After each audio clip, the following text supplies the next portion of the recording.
Salut à tous et bienvenue dans cette séance de stretching. Aujourd'hui, nous allons parler étirement, étirer les muscles et donc les tendons auxquels ils sont reliés, de façon à améliorer sa souplesse, à soulager certaines douleurs qui peuvent être chroniques et comprendre ce qui va nous apporter un bénéfice. Il va être important de s'étirer au quotidien ou très régulièrement, que vous fassiez du sport ou non, de façon à entretenir une meilleure souplesse, une meilleure amplitude articulaire et une meilleure utilisation de votre corps.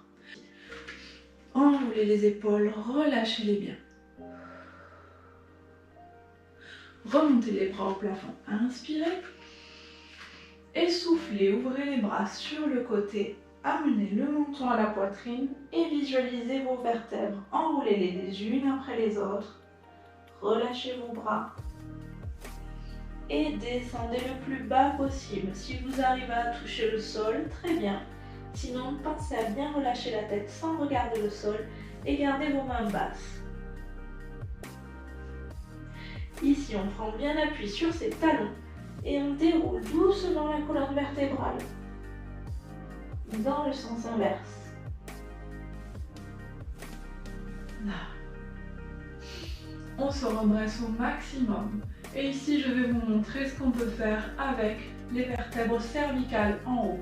On a souvent des douleurs au niveau des cervicales parce qu'au cours de la journée, on a souvent la tête baissée pour regarder son téléphone ou un petit peu trop relevé si son écran d'ordi est mal réglé, par exemple. Il faut penser à cette cambrure et à lui redonner tout son rôle. On va venir l'accentuer en poussant le menton vers l'avant et la réduire au maximum en laissant glisser la tête vers l'arrière, comme si vous vouliez aller toucher un mur avec le haut de votre dos, votre cou et votre tête. Et encore, on va pousser le menton vers l'avant, tirer légèrement les épaules vers l'arrière et retirer à nouveau la tête. Ici encore. Ok. Et pour travailler les cervicales sur le côté, je vais vous demander d'éviter les mouvements de circonduction, le cercle. Celui-ci n'est pas naturel pour les cervicales. Elles sont faites pour bouger dans tous les plans, mais elles ne sont pas faites pour réaliser ici ce petit demi-cercle. Au contraire, on va les abîmer, on va les rogner légèrement. Donc faites plutôt tous les mouvements que vous pouvez faire, de droite à gauche, en dessinant des noms. Ou alors d'avant en arrière avec le oui et basculer aussi sur le côté avec un peut-être sans monter les épaules. Ce sont vos oreilles qui descendent vers les épaules et pas l'inverse. Ok, on a bien travaillé les cervicales et on reprend un petit peu plus le dos sur la partie du milieu. Je redescends, j'enroule, je descends mes mains le long des cuisses, je vais chercher le sol, je relâche un petit peu et je remonte mes mains le long des jambes. Je vais m'arrêter cette fois-ci sur le haut des cuisses. Poussez très fort pour retendre mes bras au maximum, laissez partir mes fesses vers l'arrière. Regardez le sol face à vous et étirez votre colonne vertébrale vers l'avant, comme si vous aviez une ficelle fixée au sommet de votre tête et qu'elle vous tirait vers l'avant.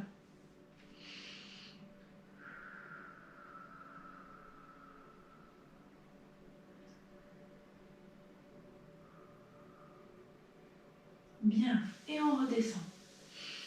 Et cette fois-ci, pour terminer de relâcher le dos, je vais placer mes mains au sol, reculer mes pieds pour trouver la position de yoga du chien tête en bas. Celle-ci va nous permettre aussi de relâcher les cervicales. C'est une position d'inversion durant laquelle le poids de la tête tire vers le sol et peut m'aider aussi à soulager les cervicales. Je peux aussi refaire les mouvements de tête que je vous ai montrés précédemment dans cette posture. Et ensuite, relâchez à nouveau la tête. Vous devez voir derrière vous vos pieds. Et on va maintenant étirer toute la chaîne arrière, les mollets, les ischios, pour relâcher le bas du dos. Ici, il va être important de comprendre que les muscles qui se situent à l'arrière des cuisses sont insérés sur le bassin. Ils sont attachés au bassin et mon bassin raccordé à ma colonne vertébrale. Si je n'étire jamais l'arrière de mes cuisses, je peux créer aussi une tension, ce muscle se raccourcissant légèrement ou perdant de la souplesse, et mon bassin va être tiré un peu plus vers l'arrière. Je vais accentuer ma cambrure, repousser mon ventre vers l'avant, et ceci ne va pas être bon au quotidien, car vous allez sentir une pression constante en bas du dos. Pour éviter cela, je reprends ma position du chien tête en bas, et je vais tirer mes deux talons vers le sol, toujours en relâchant la tête. Poussez bien vos fesses vers le plafond, poussez fort sur vos bras et vous pouvez travailler cet étirement aussi en allant chercher le sol avec un talon, puis l'autre.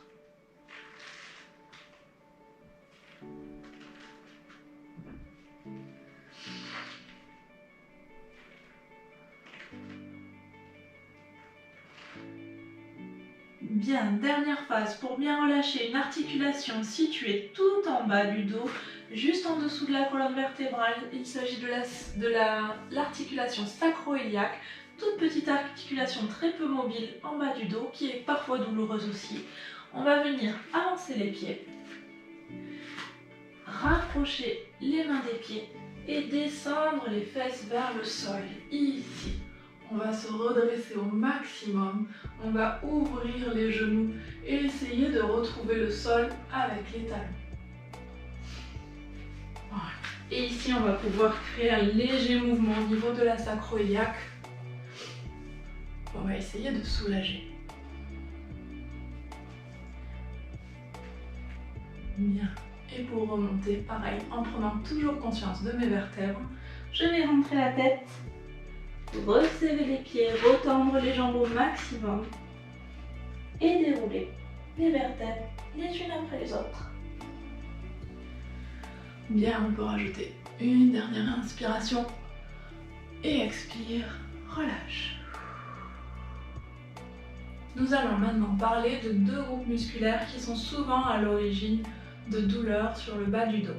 Le psoas, vous avez certainement entendu ce mot un jour sans trop savoir l'identifier et savoir où il se situe, et les ischios.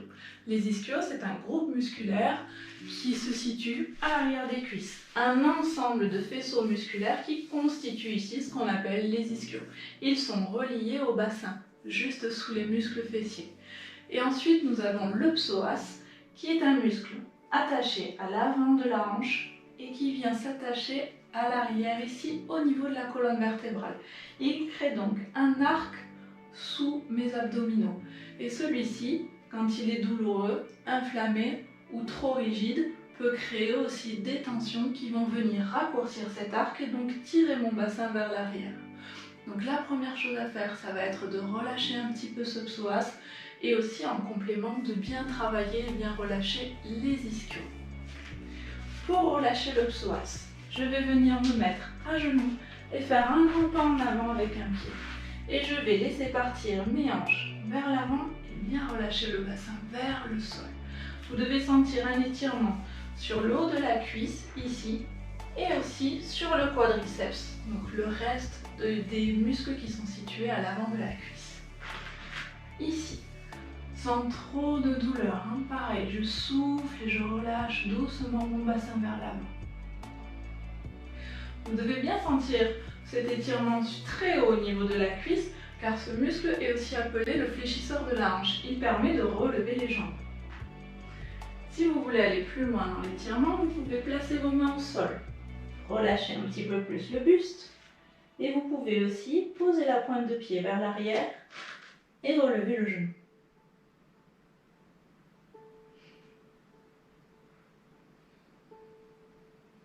Bien. Il s'agit de faire la même chose maintenant avec l'autre jambe. J'avance bien mon pied, je relâche bien le bassin, d'abord en position droite pour sentir que mes hanches partent bien vers l'avant.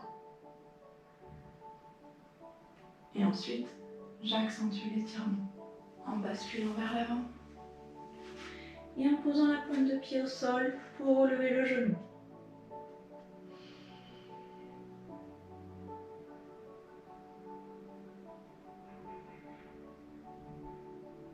Bien.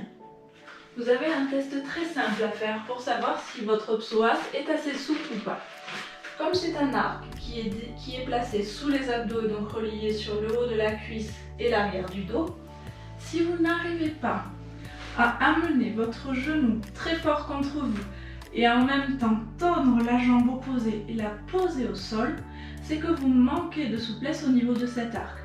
Un psoas trop tendu aurait tendance à garder ma jambe légèrement soulevée ou très douloureuse en allant chercher le sol.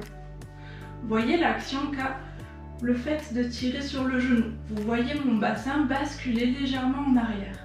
Ceci est lié directement au psoas.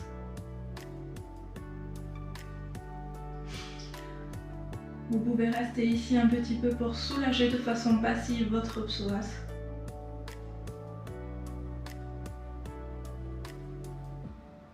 Et changer de côté.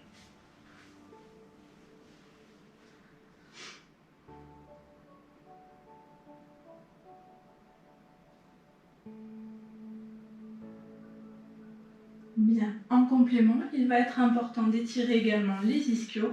Donc pour ceci, je vais replier une jambe, poser le pied au sol, ramener l'autre jambe tendue vers le plafond et attraper ici l'arrière de ma cuisse avant de relâcher mon buste et de relâcher mes bras. Vous pouvez privilégier la plante de pied poussée vers le plafond.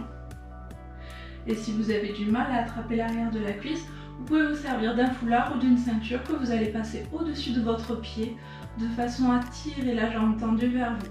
Et pareil, n'allez pas chercher avec des rebonds, n'allez pas chercher trop loin. Et soufflez lentement.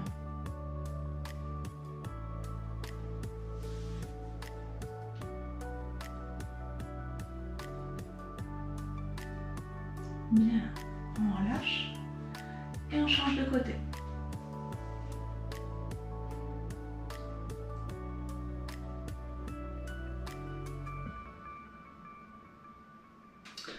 Pour étirer les quadriceps de façon un peu plus accentuée, nous avons vu l'étirement du psoas tout à l'heure avec cette position de fente qui peut suffire à les étirer. Vous pouvez aussi accentuer avec une sangle ou une ceinture ou la main si votre souplesse le permet et venir attraper votre pied arrière et le tirer un peu plus vers l'avant.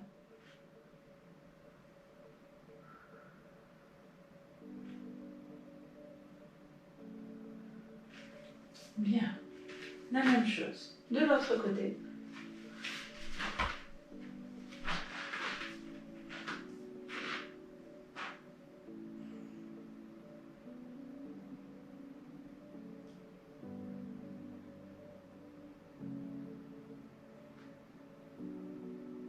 Je viens m'asseoir sur mes talons de façon à créer ici une compression au niveau des membres inférieurs.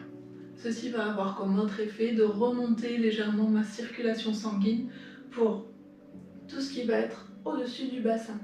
Donc toute la sangle abdominale, les intestins, tout le système digestif et on va faire remonter aussi un petit peu de sang au cerveau. Si vous êtes bien et facile dans cette posture, vous pouvez accentuer l'étirement des quadriceps en ramenant vos mains au sol derrière vous. Ici.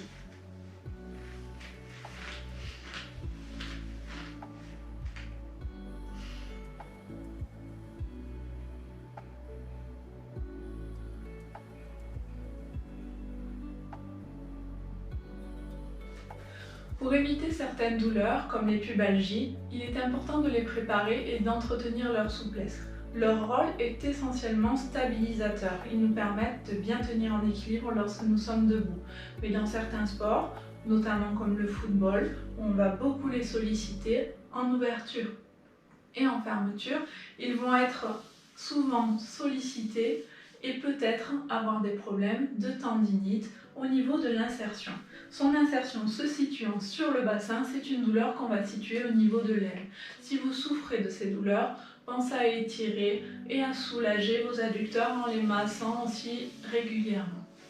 Pour étirer un adducteur, il va me suffire de replier un pied, de tendre l'autre jambe en ouverture et de descendre doucement en soufflant avec le dos le plus droit possible vers la jambe tendue.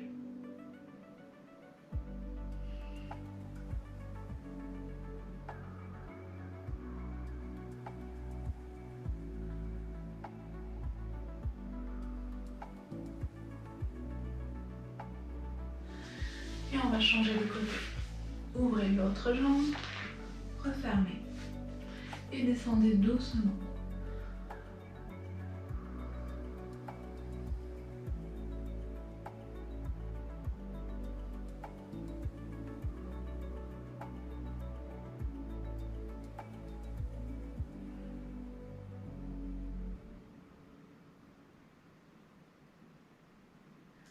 Bien, on peut également les étirer de façon simultanée en venant poser les pieds l'un contre l'autre et en appuyant sur l'intérieur des cuisses avec les coudes.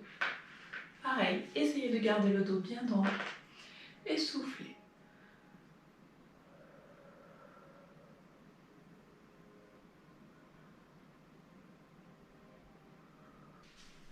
Nous allons à présent étirer les muscles fessiers. Ceux-ci sont importants à relâcher et à détendre, surtout si vous avez les premiers signes d'une sciatique, une douleur qui viendrait se localiser au niveau de votre fesse ou qui pourrait déjà irriter l'arrière de votre jambe ou se profiler jusqu'à votre mollet. Pensez à bien étirer vos fessiers car il y a certainement une compression de votre nerf sciatique dans cette zone-là. Pour étirer les fessiers, plusieurs solutions. Je vais venir m'asseoir, replier une jambe, amener le pied de l'autre côté du genou. Accrochez bien votre genou vers vous et tournez du côté opposé à votre pied de la jambe pliée.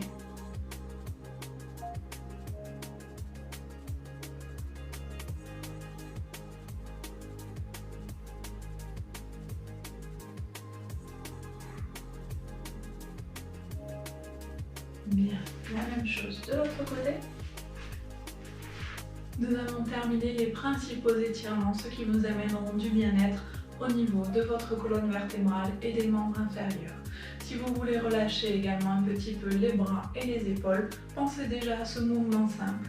Enroulez vos épaules vers l'arrière et pour étirer un petit peu les épaules et redresser le dos, nous allons juste amener nos mains vers l'arrière. Si c'est possible, vous allez attraper vos mains l'une dans l'autre. Retirez vos épaules vers l'arrière au maximum, la poitrine vers l'avant. Rentrez le menton à la poitrine. Tirez la tête vers le sol et les bras vers l'arrière.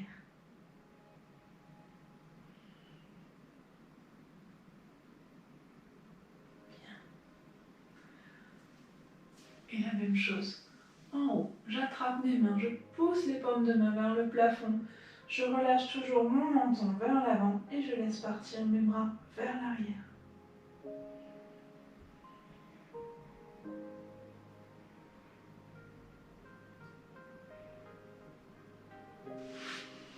Pour étirer les muscles du dos, nous pouvons terminer avec une posture assez particulière, mais plutôt agréable. Vous allez venir vous mettre sur le dos, tendre vos bras et attraper l'intérieur de vos pieds.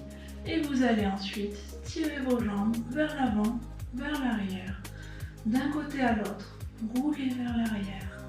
Essayez de rouler légèrement vers l'avant, sans lâcher vos pieds. Ces mouvements ressemblent à ceux que peuvent faire des bébés quand ils s'amusent avec leurs pieds. Vous avez certainement déjà vu ça. À vous d'en faire autant. Et trouvez tous les mouvements que vous permettent le fait de tenir l'intérieur de vos pieds.